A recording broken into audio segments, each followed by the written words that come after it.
इस लेक्चर में हम देखेंगे कि एक स्प्रिंग की एक्सिस पर किस प्रकार से इलेक्ट्रिक फील्ड निकाला जाता है। How to find electric field on axis of charge ring. किसी रिंग की एक्सिस पर इलेक्ट्रिक फील्ड निकालना। इससे पीछे वाले लेक्चर में हमने देखा था कि किस प्रकार से किसी लीनियर फॉर्म की एक्सिस पर या फिर आपको सेमी सर्कुलर फॉर्म दे दे उसके ऊपर इलेक्ट्रिक फील्ड कैसे निकाला जाता है। वो जेमेंस की तरफ से इम्पोर्टेंट था, ये बोर्ड एग्जाम के लिए इम्पोर्टेंट है।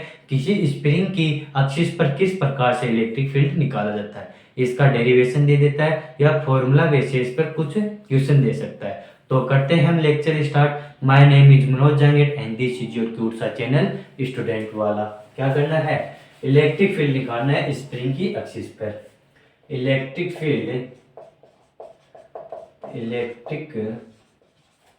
Field on the axis of charge ring. कोई चार्ज रिंग है, उसकी क्या करना है, एक्सिस पर हमें इलेक्ट्रिक फील्ड ज्ञात करनी।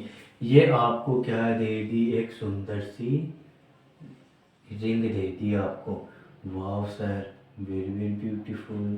सुंदर सी क्या दे दी आपको, इलेक्ट्रिक फील्ड दे दी। और इसके ऊपर क्या है, प्लस क्यू चार्ज डिस्ट्रीब्यूट किया गया है। इसके ऊपर क्या किया गया है, प्लस क्यू चार्ज को डिस्ट्रीब्यूट किया गया है।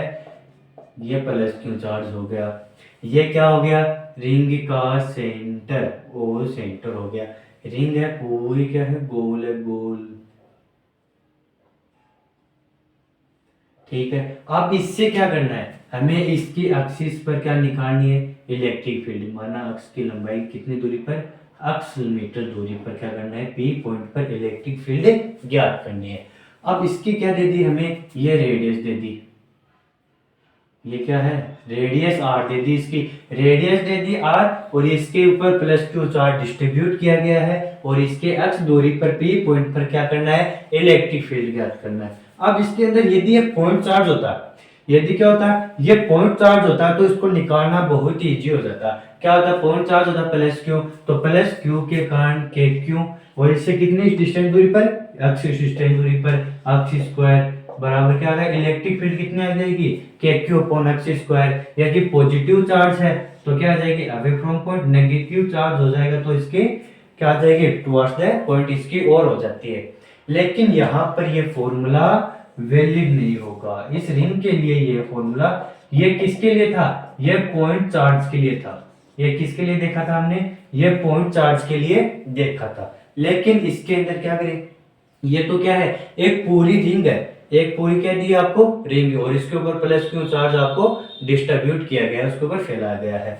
तो इसके लिए क्या किया जाए, इसको भी क्या करेंगे, मैंने आपको पीछे वाले लेक्चर में बताया था, यदि किसी भी चार्ज पर यदि कोई भी वस्तु दे दे, बॉडी दे दे, बड़ी बॉडी देता है, उसके ऊपर चार्ज डिस्ट्रीब्यूट है, तो उसके ऊपर एलिमेंट अल्पांश काटते हैं। तो क्या करेंगे, इसके ऊपर एलिमेंट काटा, हमने क्या काटा, dq चार्ज का क्या काटा, एक एलिमेंट काटा, बहुत छोटा एलिमेंट काटते हैं। तो उसके बाद में क्या करेंगे, उसके बाद में ये देखते हैं ये एलिमेंट इससे कितनी डिस्टेंस दूरी पर है, इससे स्मॉल r दूरी पर ये एलिमेंट स्थित है, और क्या है, थीटा कोण बनाते हुए है। क्या वो कोण बना रहा है, थीटा कोण। क्या करना है, बड़ा चार्ज दे देता है तो उसको क्या करना है, छोटे चार्ज में कन्वर्ट करेंगे। अब छोटे चार्ज में कन्वर्ट करने के बाद इसकी क्या होगी, छोटे चार्ज की क्या होगी, छोटी ही क्या होगी, इसकी विद्युत क्षेत्र होगी, इलेक्ट्रिक फील्ड होगी। इलेक्ट्रिक फील्ड की होगी, ये पॉजिटिव चार्ज है तो अवे फ्रॉम पॉइंट इससे दूर होगी। अब इसके बाद में देखो, इसके बाद ये थीटा कोण है, तो ये यहाँ पर क्या बनेगा, यहाँ पर भी क्या बनाएगा, थीटा एंगल बनाएगा, यहाँ भी क्या करेगा, थीटा एंगल बनाएगा। तो अब देखो, आपको पता है जो क्या है, थीटा एंगल के साथ में क्या आएगा, कोस, और उसके साथ अपोजिट वाला होता है उसके साथ में क्या आता है, साइन आता है। हमेशा क्या आता है, थीटा वाले के साथ में, घटक के साथ में कोस, और बाकी के साथ में साइन। तो ये डी के क्या करने पड़ेंगे, हमें यहाँ पर घटक करने पड़ेंगे, कंपोनेंट करने पड़ेंगे। तो इधर वाला क्या हो जाएगा, डीई कोस थीटा, और इस वाला ये वाला क्या हो जाएगा, डी ई साइन थीटा। ये हो गया D E cos theta, D E sine theta. अब इसके अंदर देखो ये क्या है, एक रिंग दिया आपको, रिंग दिए, रिंग के इस बिंदु पर मैंने क्या किया, एलिमेंट काटा, इसके कारण इलेक्ट्रिक फील्ड इस दिशा में। अब जिस प्रकार से रिंग पर इलेक्ट्रिक फील्ड काटते हैं तो ध्यान रखना कोई भी इसकी अपोजिट भी क्या होगा, सेम इधर एक एलिमेंट और कटेगा। क्या हुआ, यहाँ पर एलिमेंट काटे हैं तो यहाँ पर भी क्या कटेगा, एलिमेंट कटेगा। तो इसकी इलेक्ट्रिक फील्ड इस दिशा में और इसकी इलेक्ट्रिक फील्ड इस दिशा में होगी, दोनों की इलेक्ट्रिक फील्ड इस दिशा में। अब इसका घटक cos थीटा वाला घटक इस दिशा में और इसका cos थीटा घटक इस दिशा में, दोनों समान दिशा में होंगे और जुड़ जाएंगे। अब इसी के साथ साइन थीटा वाले घटक क्या होंगे, दोनों ऊर्ध्वाधर घटक क्या होंगे, एक दूसरे के अपोजिट होते हैं। अब देखो ऐसे में ये रिंग है, अब यहाँ पे एक घटक है तो यहाँ पर इसके अपोजिट क्या होगा, एक यहाँ पर भी घटक घटेगा। एक बार समझाने के लिए बना लेते हैं फिर मिटा देंगे। अब क्या होगा, इसके कारण इलेक्ट्रिक फील्ड क्या होगी, इससे दूर अवयव होगी, ये होगी इसकी डीई हो जाएगी इसकी इलेक्ट्रिक फील्ड। ये थीटा कौन बनाएगा, तो ये भी क्या करेगा, थीटा कौन बनाएगा, और ये ऊपर क्या करेगा, डीई साइन थीटा बनाएगा। क्या बनाएगा, डीई साइन थीटा, और इस दिशा में डी कोस थीटा इसके अंदर जुड़ जाएगा। तो ये दोनों क्या है, समान है, अपोजिट दिशा में है, तो ये दोनों एक दूसरे को क्या कर देंगे, कैंसिल आउट कर देंगे। तो ये डी क्यू घटक है वो क्या करता है, डीई साइन थीटा वाले कंपोनेंट को क्या कर देगा, कैंसिल कर देगा। किसके कारण, अपने मिरर एलिमेंट, अपने अपोजिट एलिमेंट के कारण। ये क्या दिया है आपको, कोई रिंग दिए, ये क्या दिए, रिंग दिए। अब इस रिंग के यहाँ पर एलिमेंट काटा है तो यहाँ पर भी एलिमेंट होगा, तो इसके कारण इलेक्ट्रिक फील्ड इस दिशा में, इसके कारण इलेक्ट्रिक फील्ड इस दिशा में। इनका क्षैतिज घटक ऐसे, ऊर्ध्वाधर घटक ऐसे, क्षैतिज ऐसे, ऊर्ध्वाधर ऐसे, और ये एक दूसरे को कैंसिल कर देंगे और ये सामने वाले क्षैतिज घटक एक दूसरे में जुड़ जाते हैं। तो देखो ये डी कोस थीटा क्या हो जाएगा, कैंसिल आउट हो जाएगा। अब इसके साथ देखो ये छोटे वाला घटक है, ये क्या करेगा, डीई इलेक्ट्रिक फील्ड बना रहा है, तो इसकी डीई इलेक्ट्रिक फील्ड का मान कितना हो जाएगा, K D Q upon small R square. क्या हो जाएगा, के क्यू का मान कितना है, डी क्यू, दूरी कितनी है आर, तो K D Q upon R square हो जाएगा। अब इसके अंदर क्या था, इलेक्ट्रिक फील्ड किसके कारण हो रही थी, सिर्फ डीई कोस थीटा के कारण। तो ई नेट इलेक्ट्रिक फील्ड, तो ई नेट क्या किसके कारण आएगा, ई नेट आएगा डीई कोस थीटा के कारण आएगा। किसके कारण आएगा, सिर्फ ई डीई कोस थीटा के कारण आएगा। क्यों आएगा, ये रिंग दी है आपको, रिंग के आप यहाँ पर काटो या एलिमेंट यहाँ हो, यहाँ पर एलिमेंट है तो भी क्या होगा, इसकी इलेक्ट्रिक फील्ड इस दिशा में और इसकी इस दिशा में, ये वाले घटक जुड़ जाएंगे और ये घटक कैंसिल आउट हो जाएंगे। तो क्या हो जाएगा, देखो इसके अंदर यहाँ लिखता हूं मैं, DE sine theta component named of each element dq is cancelled by the dE sin theta of opposite element dq। क्या होगा, डी साइन थीटा वाला कंपोनेंट इसके अपोजिट कंपोनेंट के कारण क्या हो जाएगा, कैंसिल हो जाएगा। अपोजिट एलिमेंट बोल दिया, मिरर एलिमेंट बोल दे, इसके कारण कैंसिल आउट हो जाएगा। इसके बाद देखो, इसके बाद में क्या करना है, ये थो हो गया आपका। अब इसके बाद में बोलता है ये क्या है, डी कोस थीटा। अब इसके अंदर देखो ये एक रिंग दी आपको, क्या दिए, रिंग है, तो इस रिंग से आपको ये इसकी एक्सिस है, इस एक्सिस पर क्या करनी है आपको, इलेक्ट्रिक फील्ड ज्ञात करनी है। तो ये रिंग ली है, इसके ऊपर आप डिक्यू अल्पांश यहाँ काटो या डिक्यू अल्पांश यहाँ काटो, ये यहाँ काटो, ये यहाँ। ये रिंग की लंबाई तो क्या रहेगी, हमेशा ऑलवेज क्या रहेगी, इक्वल रहेगी, सेम रहेगी, ये चेंज नहीं रहेगी। तो अक्स क्या रहेगा, इसका सेम रहेगा, साथ में ही इसकी रेडियस भी क्या रहेगी, सेम रहेगी, रिंग की रेडियस भी सेम रहेगी। उसके साथ में ये जो अल्पांश काट रहे हैं, जब ये रिंग थी, इस रिंग से ये क्या था, इसका एक्सिस, ये रिंग थी, और इससे अल्पांश ये अल्पांश काट रहे थे, ये आर लंबाई पे, ये स्मॉल आर लंबाई पे, ये भी स्मॉल आर लंबाई, ये भी स्मॉल आर लंबाई, इसके ऊपर जो भी एलिमेंट काटेंगे, जो भी एलिमेंट काटते हैं उनकी दूरी भी ऑलवेज क्या रहेगी, इक्वल रहेगी। क्या रहेगी, रिमेन्स सेम रहेगा। इनकी ये दूरी हमेशा क्या रहेगी, समान रहेगी। रिंग के कारण जितनी भी दूरियां, रिंग के कारण ये आपकी एक्सिस की दूरी दे दे या फिर अल्पांश की क्या दे, एक्सिस की दूरी दे दे, रेडियस दे दे, ये ऑलवेज क्या रहेंगी, समान रहेंगी, कांस्टेंट रहेंगी, इक्वल रहेंगी। इसके साथ में ये रिंग थी, इसके साथ में ये अल्पांश क्या करेगा, हर जगह पर क्या करेगा, समान कोण बनाएगा। हर जगह क्या करेगा, समान कोण बनाएगा। यहाँ पर भी क्या, थीटा कोण, यहाँ पर भी, यहाँ पर भी, जितने भी अल्पांश होंगे वो थीटा भी क्या रहेंगे, ऑलवेज क्या रहेंगे, सेम रहेंगे, ऑलवेज समान रहेगा। क्या रहेगा, आर भी चेंज नहीं, कांस्टेंट, आर भी कांस्टेंट, आर भी कांस्टेंट और थीटा भी कांस्टेंट रहेगा। ये क्या रहेंगे, ऑलवेज कांस्टेंट रहेंगे। इसके साथ में देखो, इसके साथ में क्या करेगा, अब देखो हमें क्या, किसके कारण इलेक्ट्रिक फील्ड निकालनी है, ये तो हो गई DE K D Q upon small R square. किसके कारण, एक छोटे अल्पांश के कारण। अब इसके ऊपर क्या है, बहुत सारे अल्पांश काटेंगे हम, यहाँ पर भी डीक्यू अल्पांश, यहाँ डीक्यू अल्पांश, यहाँ पर भी डीक्यू अल्पांश, यहाँ डीक्यू डीक्यू, तो इनका क्या करेंगे, सभी का निकाल कर जोड़ देंगे। तो इसका क्या हो जाएगा, इंटीग्रेशन। ई नेट का क्या हो जाएगा, integration DE cos theta. DE क्या आ जाएगा, कोस थीटा। तो इसके बाद में देखो डीई का मान क्या है, K D Q upon small R square cos theta. क्या आ जाएगा, ई नेट बराबर आ जाएगा K D Q upon R square cos theta. अब के क्या है, कांस्टेंट, आर भी क्या रहेगा, कांस्टेंट, थीटा भी क्या रहेगा, कांस्टेंट। ओनली क्या बदलेगा, डी क्यू बदलेगा। लेकिन हम थीटा को, आर को इस फॉर्म में नहीं रख सकते, तो इनका मान क्या करेंगे। तो देखो कोस थीटा के अंदर मैंने ये वाला को एंगल लेता हूं, मैं ये क्या लेता हूं, ये वाला एंगल लेंगे। तो इस एंगल के अंदर ये थीटा कौन है, ये क्या आ जाएगा, लंब, ये आ जाएगा आधार, और ये क्या आ जाएगा, कर्ण आ जाएगा। तो पाइथागोरस प्रमेय और समकोण त्रिभुज है, तो इसके अंदर कोस थीटा का निकालते हैं। कोस थीटा निकालेंगे तो क्या आ जाएगा, कोस थीटा बराबर आ जाएगा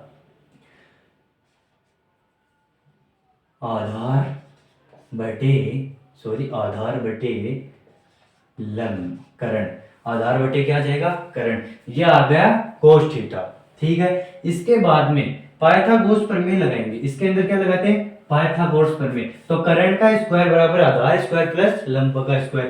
कर्ण क्या है, और आधार क्या है, लंब क्या है, इनका स्क्वायर। तो आर बराबर क्या आ जाएगा, R square plus X square की पावर हाफ आ जाएगी। यह आ जाएगा आर का मान और कोस थीटा का मान। ये कैसे, सभी कांस्टेंट थे तो ये सभी बाहर आ जाएंगे और इनके मान रख लेता हूं मैं। ठीक है, के कोस थीटा का मान कितना है, एक्स अपॉन आर। ये एक्स अपॉन आर था, आर का इसके अंदर रखेंगे तो क्या आ जाएगा, आर क्यूब हो जाएगा। क्या हो जाएगा, आर क्यूब। और आर क्यूब का मान यहाँ रखेंगे तो R square plus X square की पावर 3/2। क्या हो जाएगा, R square plus X square की पावर 3/2। और ये हो जाएगा समाकलन डी क्यू, इंटीग्रेशन क्या आ जाएगा, डी क्यू। अब इसके अंदर देखो, यहाँ पे डी क्यू अल्पांश, डी क्यू अल्पांश, डी क्यू डी क्यू, इनको काटता हूं मैं। इन सभी को जोड़ने पर ये देखो प्लस क्यू चार्ज को मैंने क्या किया है, डिस्ट्रीब्यूट किया है। इसी को यहाँ पर क्या किया है, एक समान रूप से फैलाया है, बहुत ही प्रेम पूर्वक इनको यहाँ पर फैलाया है। तो इस चार्ज को पुनः जोड़ने पर क्या आएगा, मेरे पास प्लस क्यू चार्ज आएगा। इसका इंटीग्रेशन करने पर क्या आएगा, प्लस क्यू चार्ज पुनः प्राप्त हो जाएगा।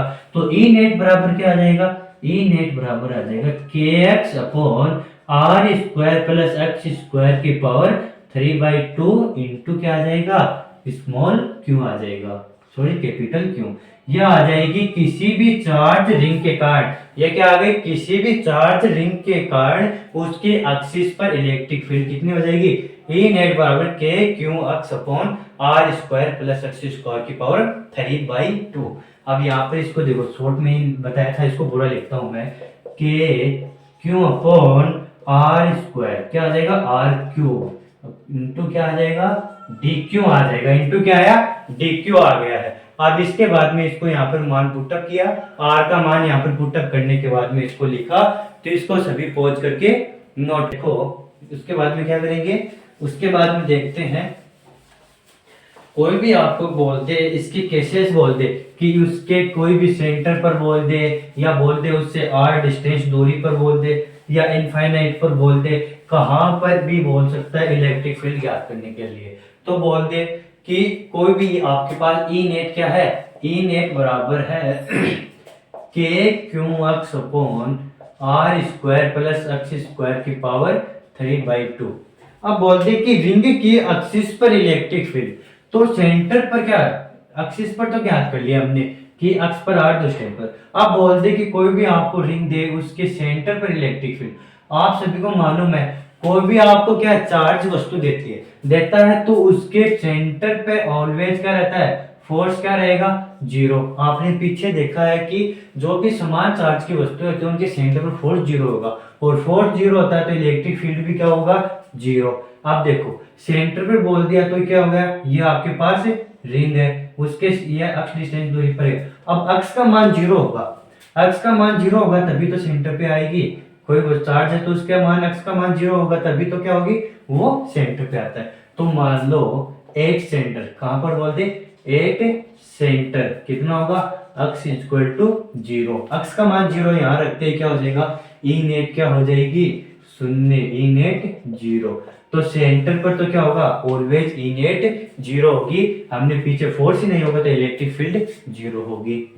इसके बाद में बोलते कि कोई आपको क्या बोलते कि ये जो इसकी रेडियस है, रिंग की रेडियस की तुलना में हम जो एक्सिस ले रहे हैं उसकी दूरी बहुत ज्यादा है। क्या बोलते, आपको रिंग की रेडियस की तुलना में जो एक्सिस देते उसकी रेडियस बहुत ज्यादा है। ये बोलते कि आपके यहाँ खड़े हो जाओ आप किसी रिंग को लेकर, रिंग मतलब आप चूड़ी देखते हो, चूड़ी जानते हो सभी, ठीक है, ये रिंग कंगन, ये आप यहाँ पर लेकर खड़े हो जाओ, आपको 1 किलोमीटर दूर से देखता है कोई व्यक्ति, 1 किलोमीटर दूर से देखेगा तो उसके लिए ये कंगन क्या हो जाएगा, पॉइंट चार्ज का कार्य करेगा। ये किसका कार्य करेगा, पॉइंट चार्ज, उसके लिए किसका कार्य करता है, पॉइंट चार्ज। इसके अंदर ये बोलना चाहता है कि हम क्या करेंगे, रेडियस की तुलना में यदि एक्सिस की क्या करते हैं, डिस्टेंस बढ़ाएंगे, रेडियस की तुलना में एक्सिस की डिस्टेंस बढ़ाएंगे तो यह रिंग किसकी बातें बिहेव करेगी, एक पॉइंट चार्ज की बातें बिहेव करेगी, और पॉइंट चार्ज की बातें बिहेव करेगी तो इसका मान आना चाहिए के क्यू अपॉन एक्स स्क्वायर आना चाहिए। तो देखते हैं इसका मान इतना आता है कि नहीं आता है। अब देखो ये रिंग दे दी, इसको भी आपको 1 किलोमीटर दूर दे दिया, तो ये रेडियस तो दी आपको रिंग तो 1 मीटर की दी है, लेकिन 1 किलोमीटर दूर खड़ा गया तो इसकी तुलना में ये बहुत छोटी हो गई। तो हम क्या करेंगे, है तो R square plus X square क्या होगा, रिमेन्स, इसका मान कितना आएगा, एक्स स्क्वायर आएगा, कितना आएगा, एक्स स्क्वायर, क्योंकि ये नगण्य मान लेंगे, इसको क्या मान लेंगे, आर को क्या कर लेंगे हम इसकी तुलना में नगण्य मानकर छोड़ देंगे। तो इसके बाद में ये मान इसके अंदर पुटअप करते हैं, तो ई नेट बराबर K Q X upon x की पावर स्क्वायर की पावर 3/2। तो देखो 2 से 2 कैंसिल आउट, तो इसके बाद में क्या बचेगा, K Q X upon X cube, उसके बाद में क्या बचेगा, E net equal to E net बराबर K Q upon X square. तो आपको बोल दे कि क्या है, रेडियस की तुलना में एक्सिस की डिस्टेंस ज्यादा दे तो वहां पर ये रिंग क्या करेगी, पॉइंट चार्ज की बाती कार्य करती है, पॉइंट चार्ज की बाती कार्य करेगी। एट सेंटर क्या होगा, जीरो होगा। अब बोलते कि एक्स का मान इनफाइनाइट, क्या बोलते, एक्स हमें इनफाइनाइट पे लेना है, अनंत पर लेना है, तो उसके लिए भी इलेक्ट्रिक फील्ड क्या होगी, जीरो। तो इसके अंदर मान हम लिखेंगे, इसकी कैलकुलेशन करेंगे, तो यहाँ पर इसका मान जैसे ही रखेंगे तो ई का मान भी क्या आएगा, शून्य आएगा। इसको सोल्व करो, इसको सोल्व करोगे तो क्या आएगा, आर स्क्वायर प्लस 1/0, क्या हो जाएगा, 1/0। इसका एलसीएम लेते हो तो क्या आ जाएगा, 1/0 ही आएगा। अनंत में कोई वस्तु जोड़ेगी तो क्या आएगा, अनंत ही रहेगा। अब ये जैसे ही किसी वस्तु की यहाँ पर रखी हुई है, यहाँ जीरो ऊपर जाएगा तो ऊपर a इंटू 0.1 आएगा, तो 0 से इंटू होने पर पूरी सामग्री क्या हो जाएगी, शून्य हो जाएगी। तो इसका मान हमें क्या प्राप्त होगा, 1/0। तो ये इसको ऊपर जाएगा तो क्या हो जाएगा, ये ऊपर जाते ही पूरे को जीरो कर देगा। तो x इनफाइनाइट होगा तो e क्या होगा, ई नेट क्या होगा, जीरो। तो 3 केसेस हो गए, आर की तुलना में एक्स बड़ा है तो पॉइंट चार्ज की बात थी, सेंटर पर एक्स जीरो, और इनफाइनाइट पर भी क्या होगा, ई नेट जीरो, सेंटर पर ई नेट जीरो होगा। सभी इसको नोट करेंगे। आगे इसके ऊपर बनने वाले मोस्ट क्वेश्चन देखते हैं किस प्रकार से क्वेश्चन बनते हैं। देखो सभी, अब क्वेश्चन देगा, कैसे भी बोल देगा कि आपको कोई रेडियस दी है, कोई रिंग दी है, उसके ऊपर कहां पर वह दूरी ज्ञात कीजिए। क्या बोलेगा, वह दूरी ज्ञात कीजिए जहां पर इलेक्ट्रिक फील्ड मैक्सिमम होती है। इलेक्ट्रिक फील्ड का मान पूछे, uniform ring for a uniform charge ring. कैसी रिंग होनी चाहिए, चार्ज रिंग होनी चाहिए, चार्ज रिंग, जिसके ऊपर क्यों चार्ज है और इसकी रेडियस कितनी है, आर। तो क्या बोल देगा, find the value of x when electric field of, क्या होगा, electric field of axis is maximum. Electric field क्या देता है, मैक्सिमम दे देता है। इलेक्ट्रिक फील्ड क्या देगा, मैक्सिमम देगा। एंड से also find E maximum and draw a graph E versus axis. E versus axis क्या करना है, एक ग्राफ खींचना है। ए वर्सेज एक्सिस के लिए क्या करना है, ग्राफ खींचना है। तो देखो इसके अंदर आगे हमारे पास मालूम है हमें ई नेट, एक्सिस पर ई नेट क्या है, एक्सिस पर ई नेट दे रखा है हमें, पीछे निकाला K Q X upon X square plus R square का मान कितना हो जाएगा, 3/2। अब ये क्या बोल रहा है, क्या एक्सिस पर मैक्सिमम है, इलेक्ट्रिक फील्ड क्या है, मैक्सिमम है। अब आपको मालूम है कि कोई भी मान मैक्सिमम होता है, कोई भी मान मैक्सिमम होता है तो उसका dy अपॉन dx क्या होगा, शून्य होगा। अगर कोई भी वैल्यू मैक्सिमम दे देता है और किसी का राशि की क्या करता है, वैल्यू निकालने के लिए बोलता है, तो उसका मान dy अपॉन dx क्या होगा, 0। तो यहाँ पर क्या है, e मैक्सिमम है, तो क्या हो जाएगा, d अपॉन dx का मान 0 हो जाएगा। इसका इंटीग्रेशन क्या होगा, 0। तो देखो इसका d अपॉन किसके रेस्पेक्ट में, एक्स के रेस्पेक्ट में, K Q X upon R square plus X square की पावर 3/2। अब इसके अंदर के क्यू क्या है, कांस्टेंट है, पूरा के क्यू क्या होगा, कांस्टेंट। ये मैंने बाहर निकाल दिया। तो अब इसके अंदर क्या करना है, X upon R square plus X square की पावर 3/2। अब इसके अंदर डिफरेंशिएशन में आपको मालूम होना चाहिए du अपॉन क्या होता है, u अपॉन v का डिफरेंशिएशन एक्स के रेस्पेक्ट में कैसे किया जाता है। तो देखो उसका, देखो किस प्रकार से करेंगे, du अपॉन dx का इंटीग्रेशन करते हैं।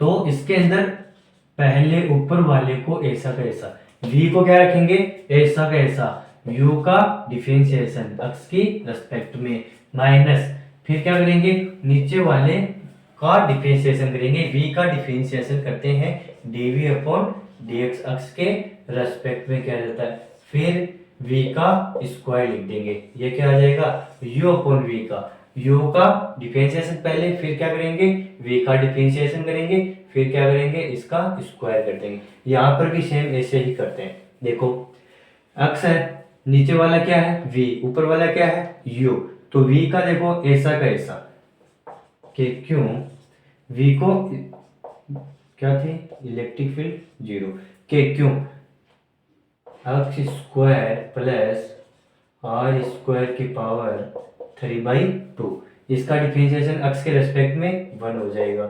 माइनस क्या करना है, माइनस, उसके बाद में क्या करना है, नीचे वाला v का डिफरेंशिएशन u ऐसा वैसा, x ऐसा का ऐसा, फिर इसका डिफरेंशिएशन करेंगे तो आ जाएगा 3/2 R square plus X square की पावर 1/2, और इसके बाद में किसका होगा, एक्स स्क्वायर का, आर का तो क्या होगा, कांस्टेंट है तो 0, एक्स स्क्वायर का करेंगे तो क्या आ जाएगा, 2x आएगा। ये क्या हो गया, इसका पूरे का डिफरेंशिएशन।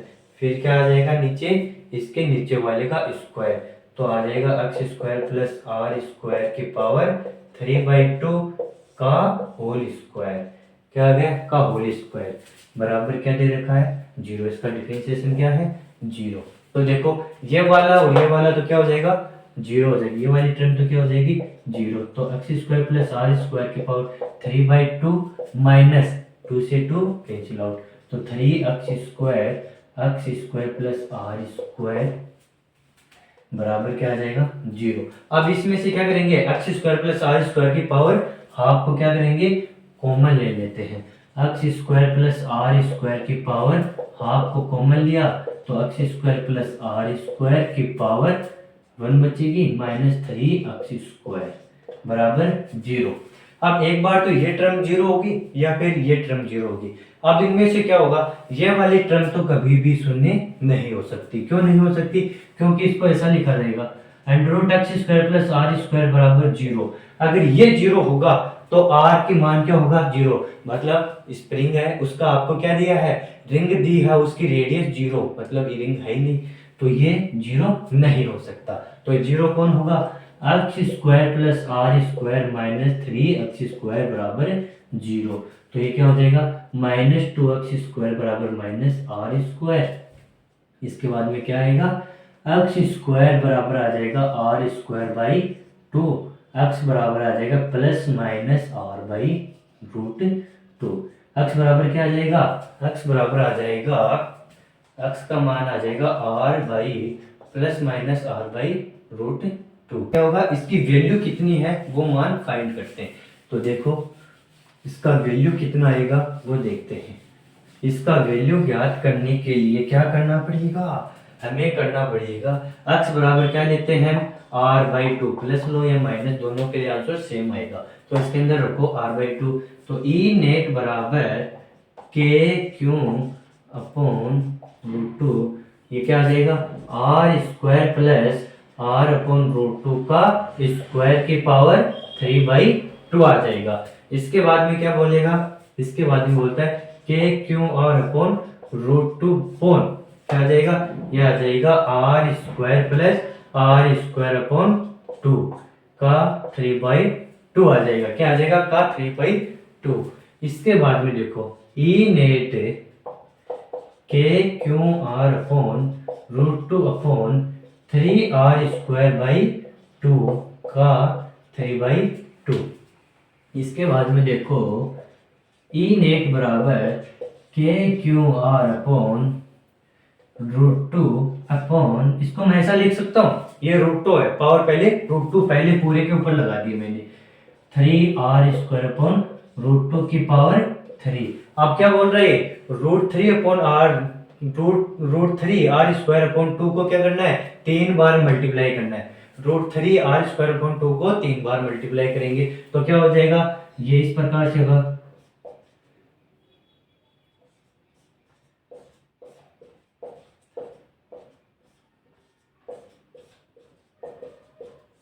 तो इससे क्या होगा इसका रूट कैंसिल आउट हो जाएगा। तो ये बचेगा हमारे पास कितना 3r स्क्वायर बाई 2 और बचेगा रूट 3/2 r। तो ये r क्या हो जाएगा आर क्यूब, इसका क्या बचेगा ये आर स्क्वायर रूट को कैंसिल आउट करके आर बचेगा और ये क्या हो जाएगा आर क्यूब। तो इसका मान मैं यहाँ सीधा डायरेक्टली लिख रहा हूँ ई नेट बराबर K Q R upon root 2 upon 3 root 2 upon 2 root 2 क्या आ जाएगा आर क्यूब है। तो इसके बाद में देखो इसको क्या करूंगा मिटा दे रहा हूँ यहाँ पर क्या क्या सीधा लिख दिया इसको। इसके बाद में देखो ये क्या करेगा रूट 2 क्या करेगा रूट 2 को कैंसिल आउट कर देगा, आर क्यूब से आर क्यूब यहाँ पर आर स्क्वायर बचेगा। तो इसके बाद में ई नेट कितनी बचेगी ई नेट बचेगी 2 अपॉन 3 रूट 3 के क्यू अपॉन आर स्क्वायर, क्या बचेगा K Q upon R square. तो हमें क्या है r बाई रूट 2 पर मैक्सिमम वैल्यू कितनी प्राप्त होगी ई मैक्सिमम कितनी प्राप्त होगी ई मैक्सिमम प्राप्त होगी में प्राप्त कितनी होगी 2 अपॉन 3 रूट 3 के क्यू आर स्क्वायर, कितना प्राप्त होगा के क्यू अपॉन आर स्क्वायर ये वैल्यू प्राप्त होगी। इसके बाद में बोलता है ए वर्सेज एक्सिस ग्राफ ज्ञात करना है। देखो ग्राफ देखो ग्राफ हमने पीछे इलेक्ट्रिक फील्ड के ग्राफ देखा था, अलग से लेक्चर लिया था इसका, वो देखो उसी प्रकार से सेम करेंगे।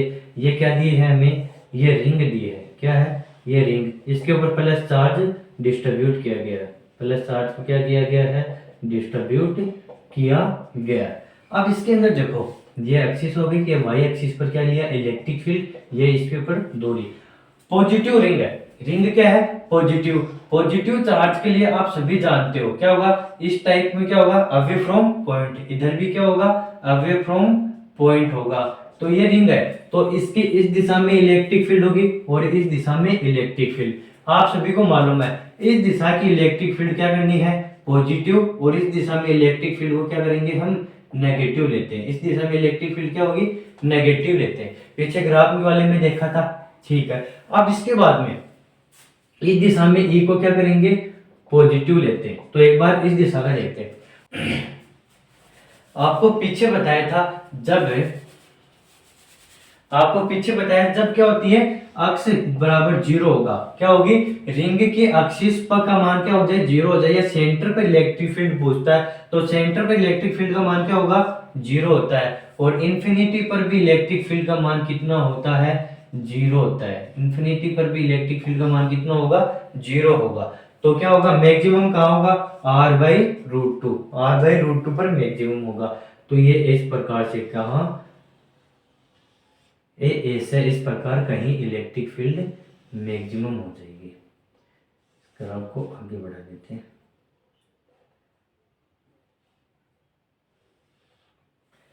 अब देखो जो ऐसे पॉजिटिव, अब नेगेटिव डायरेक्शन में भी क्या होगी, इलेक्ट्रिक फील्ड का ग्राफ होगा। यहाँ पर ई को क्या करेंगे हम, नेगेटिव लेंगे। कई अच्छी किताब है वहां पर इलेक्ट्रिक फील्ड को इसको नीचे बनाया हुआ है, लेकिन कुछ बुकों में यहाँ पर बना देता है, लेकिन यहाँ वाला बिल्कुल गलत है, क्योंकि हमने क्या किया, इलेक्ट्रिक फील्ड नेगेटिव है, तो वाई एक्सिस पर इलेक्ट्रिक फील्ड है तो नेगेटिव इस डायरेक्शन में होगी, नेगेटिव इस डायरेक्शन में होगी, और वही सेम पॉइंट रहेंगे, ए पर जीरो,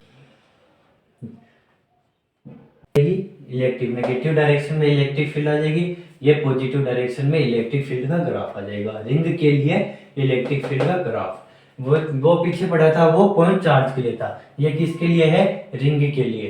तो अभी आपके लिए लेकर आया हूँ कुछ पॉइंट लाइंस लेकर आया हूँ। तो क्या है, सीढ़ियां उन्हें मुबारक हो जिन्हें छत तक जाना है, हमारी मंजिल तो आसमां है, हमें रास्ता खुद से बनाना है। अब मंजिल मिले या न मिले वो तो मुकद्दर का खेल है, मंजिल मिले या न मिले वो तो मुकद्दर का खेल है, लेकिन मेहनत भी ना करें ये तो नाइंसाफी है। तो बच्चों मेहनत करते रहना, आप सभी के लिए लेक्चर लेते आएंगे, और पढ़ते रहो। All the very best.